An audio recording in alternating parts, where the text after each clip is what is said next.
Hello everyone, welcome back to Primetech Automotive YouTube channel.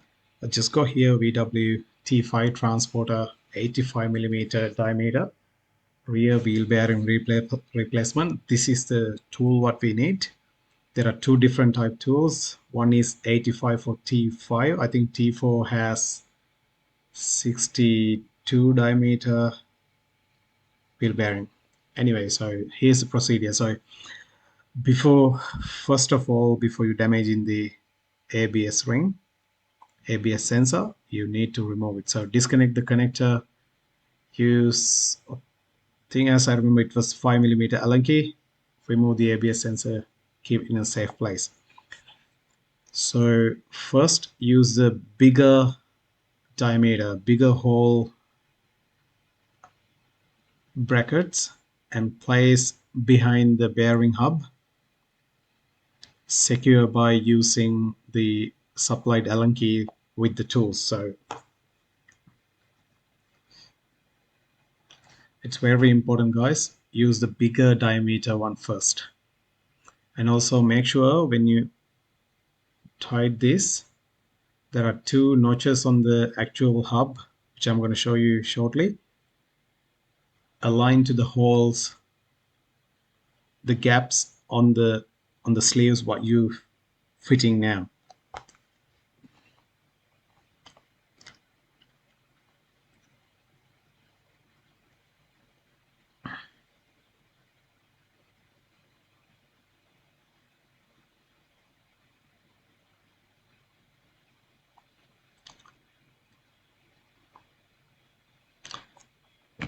Just follow this procedure, guys. Then the removing and assembling is easier.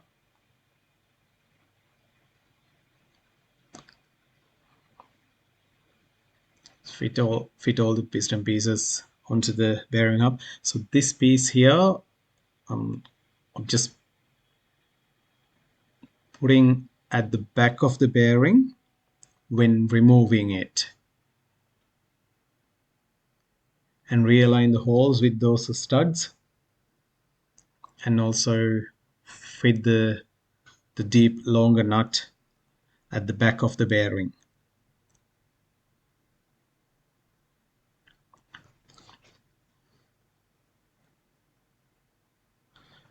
Just I got to tell you guys, I tried using a sliding hammer before without using this tool, but it was nightmare, guys. You don't try with the sliding hammer, it will not come out. I'm telling you again, it will not come out.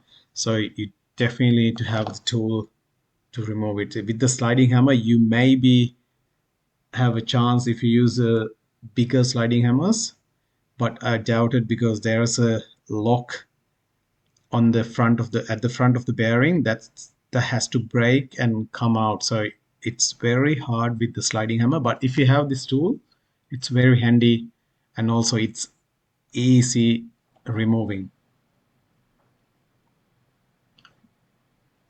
So the nut at the back was 32 mil, depending on the tool you are using,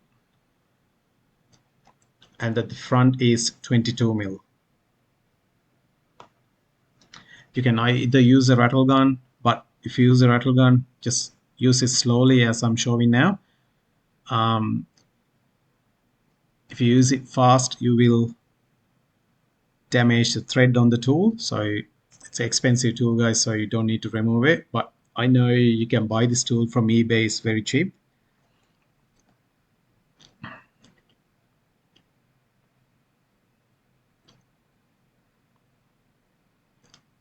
Here it is. It's very easy with the tool as I'm showing now. Here it is. So if you see that lock there, that's the lock I was talking about. So that break itself when you remove with the tool.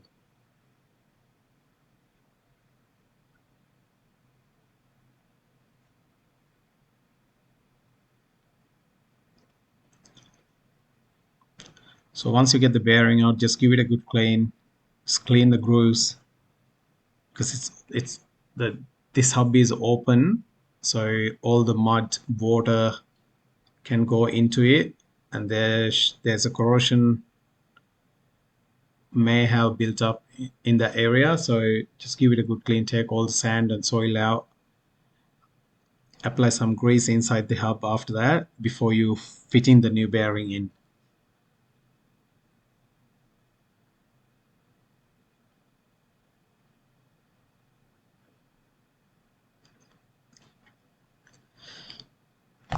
At the same time, guys, I got to tell you, so access to the wheel bearing, so I did not show in this video.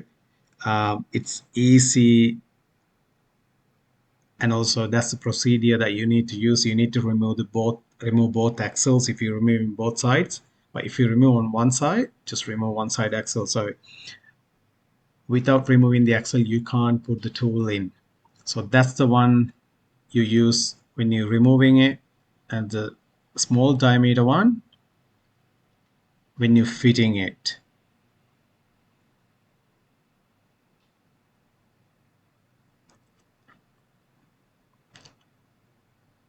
So fit the small diameter one behind the lock, not at the like not inside the lock, in other words, and secure with the Allen keys.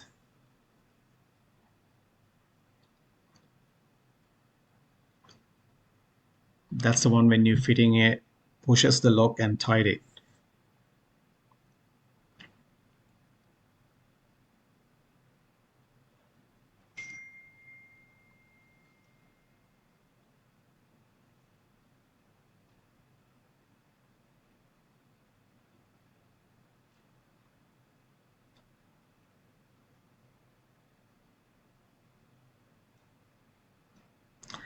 That piece that I put the black piece there, that you don't need to fit that in. But I thought it was part of the tool when you're fitting it, but you can do the job without inserting that small diameter spacer. You don't need to use that small diameter piece at the front of the hub.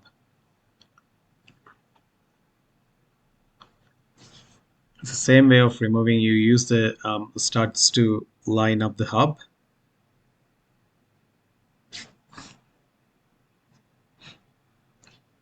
And now you can use the bigger diameter spacer at the back of the hub on that side.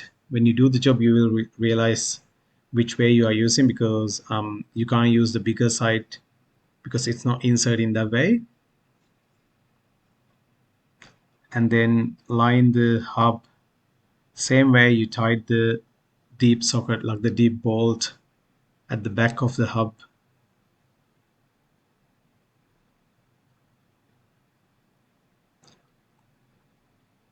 Once you secure this, it looks like this. I'm just trying to show where this go. Yep.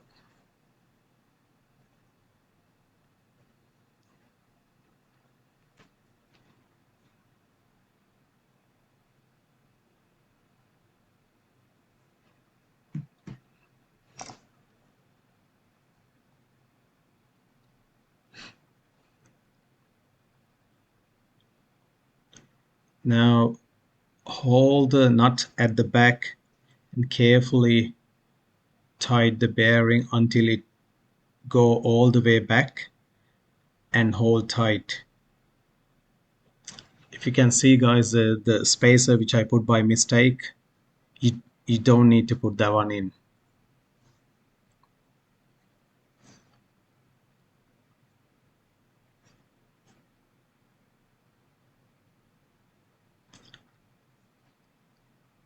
Just check the clearance in between the hub housing and the tool.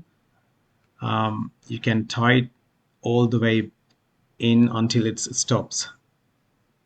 Here's the place I was talking about. You need to line up the tool into those two grooves, and if you put that wrong way, you won't be pushing the bearing and you will be end up with breaking the tool. So That's one spot you need to be careful with. Just pay attention on that area. Guys, so it's almost done.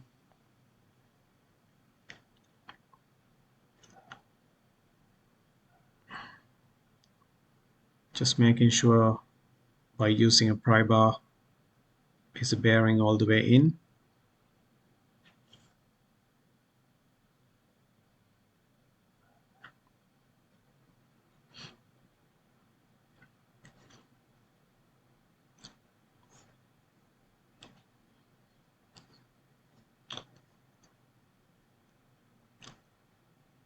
Once you have completed the installment, so you can remove the spacer by removing the Allen keys.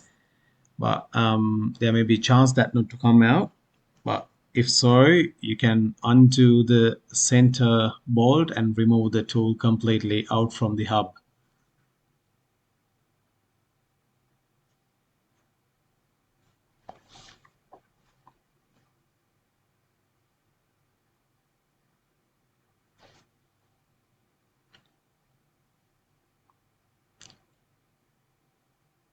I'm just trying to remove the tool out.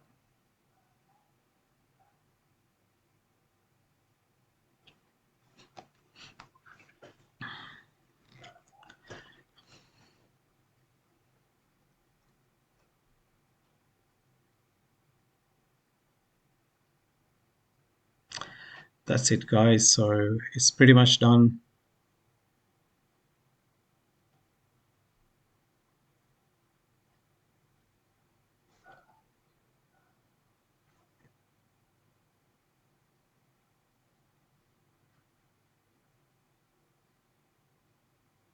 So I'm telling you guys again, with this tool, it's way easier removing and refitting this T5 bearing. It's similar procedure to front bearing as well, and also on T4 as well. So T4 up, as I said before, I assume T4 has 62 mil diameter bearing. So about in T5, 85 millimeter diameter bearing. So once you fit the bearing back, just see the lock behind. Make sure the lock is in all the way and locked properly. Here's the outcome, guys. So I've done both rear bearings, and then I fit all the axles, brake calipers back in. The job completed just probably just under 2 hours. With the tool, make my life easier. So thanks for watching, guys. Thanks again. Please like and share my videos, subscribe to my channel, and your support is highly appreciated. Thanks again. See you guys in with another video.